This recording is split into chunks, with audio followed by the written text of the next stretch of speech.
नमस्कार साथियों, कैसे हैं आप सभी। उम्मीद करते हैं कि आप स्वस्थ होंगे, सुखी होंगे और प्रसन्न होंगे।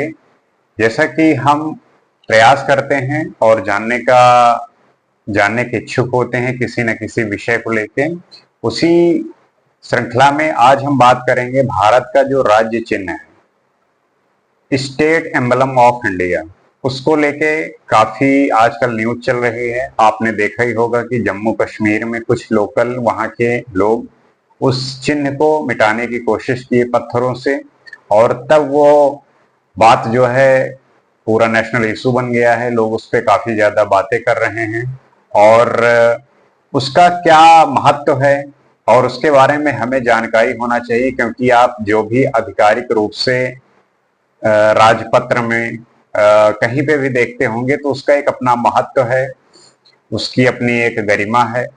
तो उसके बारे में हमें संपूर्ण जानकारी होनी चाहिए, उसके बारे में हमें सब कुछ पता होना चाहिए। तो आज हम समझते हैं अपने राज्य चिन्ह के बारे में। नेशनल जो हमारा अपना दायित्व है कि हमें अपने इस तरीके के गर्मामय चीजों के बारे में संपूर्ण जानकारी होनी चाहिए। तो पहले इसका जो ऐतिहासिक पृष्ठभूमि है, हिस्टोरिकल बैकग्राउंड है, इसके बारे में समझते हैं। तो ये जो है अशोक द ग्रेट के बनाए हुए लायन कैपिटल ऑफ सारनाथ, मतलब सारनाथ का जो सिंह स्तंभ है वहां से लिया गया है।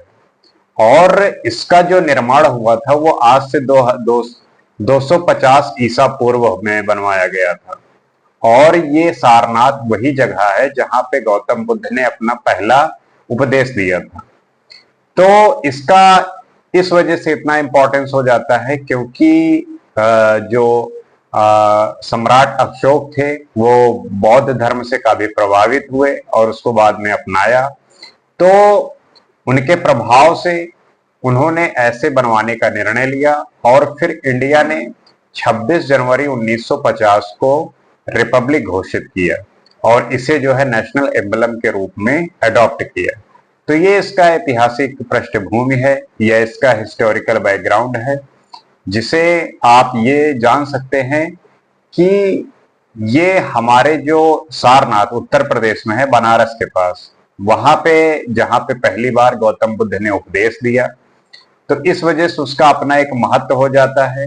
और द ग्रेट अशोक ने इसको बनवाया तो इसका भी अपना महत्व है। 250 ईसा पूर्व है तो काफी पुराना है, बहुत पुराना है।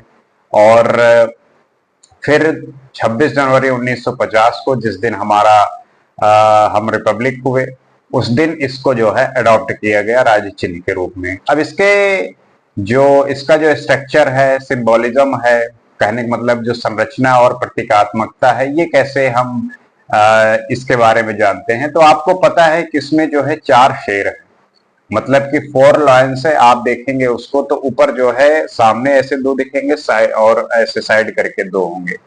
तो जो अगर आप सामने से ऐसे देखेंगे तो आपको 3 विजिबल होते हैं, लेकिन ये 4 हैं और ये दर्शाते हैं पावर, शक्ति, और करेज, साहस, और प्राइड, गौरव, और कॉन्फिडेंस, आत्मविश्वास।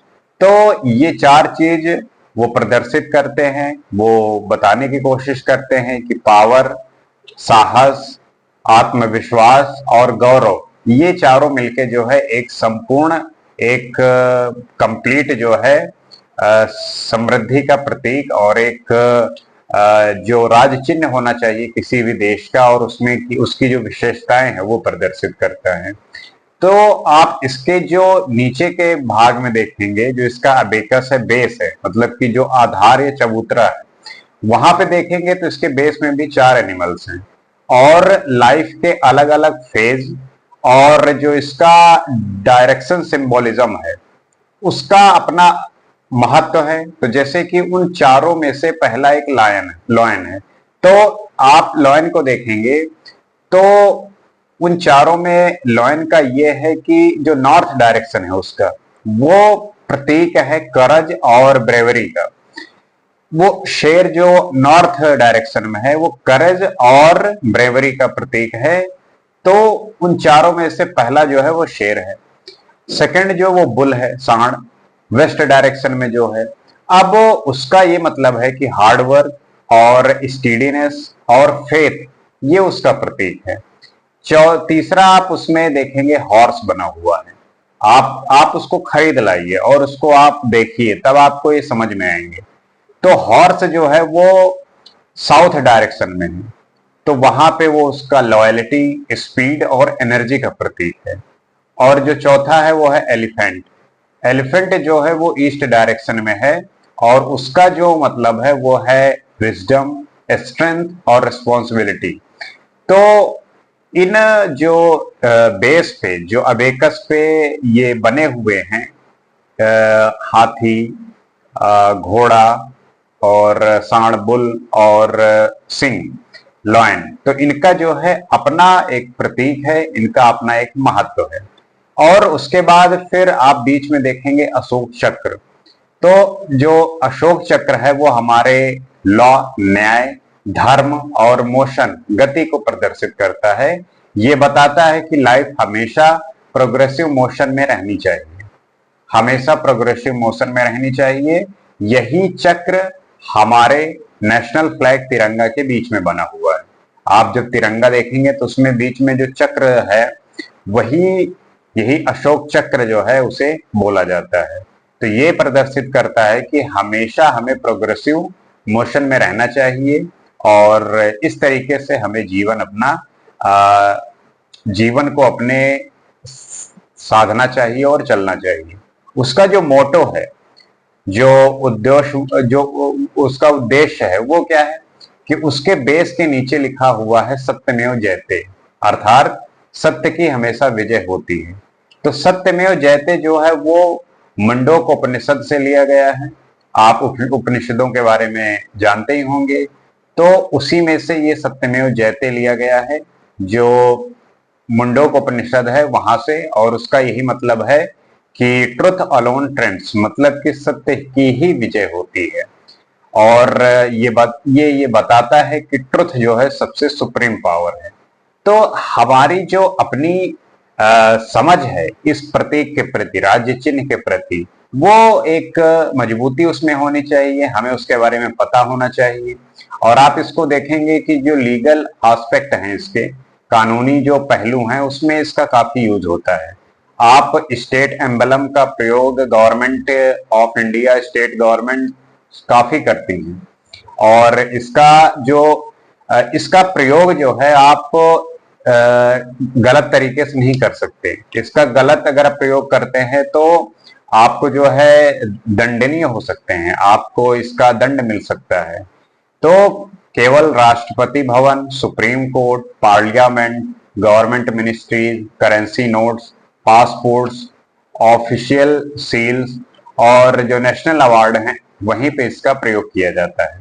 तो इसको आप गलत तरीके से प्रयोग नहीं कर सकते, क्योंकि इसका अपना महत्व है और इसको आपको समझने की जरूरत है।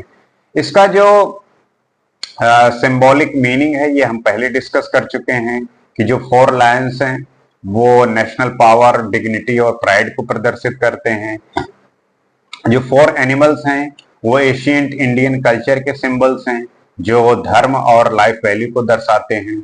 जो अशोक चक्र है वो rule of law and righteousness के लिए है, और सत्यमेव जयते वो जो है नैतिक आधार है।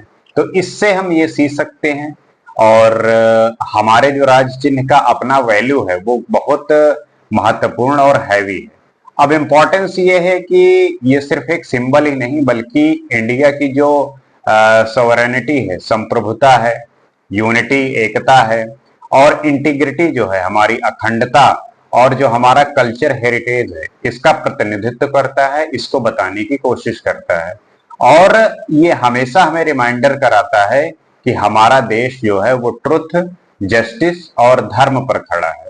तो सदैव हमें इसका सम्मान करना चाहिए, क्योंकि जो the state of emblem of India है वो अपने आप में एक सीख है, एक मैसेज है कि हमें इसका सम्मान करना है। और इसकी जो सीख है, इसके द्वारा जो हम सीख सकते हैं वो बहुत बहुत अच्छा है और सही दिशा में ले जाने वाला है। तो इसको सीखकर और इसका सम्मान करते हुए हमारे अपने देश को संप्रभुता, अखंडता और एकता के मार्ग पे चलना है, जबकि ऐसे हरकतें और ऐसे काम नहीं करना जहां पे इसका खंडन हो, जहां पे ये चीजें दुरुपयोग इसका हो और टूटे। तो अगर ऐसी कोई घटना होती है तो वो निंदनीय है और शर्मनाक है, उसका जो है विरोध होना चाहिए और इस घटना के पीछे जो भी है उसको कड़ी से कड़ी सजा मिलनी चाहिए, क्योंकि जो राज्य चिन्ह है, जो भारत का प्रतीक है, वो एक हमारी सॉवरेनिटी का, एक यूनिटी का और इंटीग्रिटी का मैसेज है, वो हमें बना के रखना है और इस तरीके से सबके साथ मिलकर चलना है और सभी की उन्नति होनी चाहिए।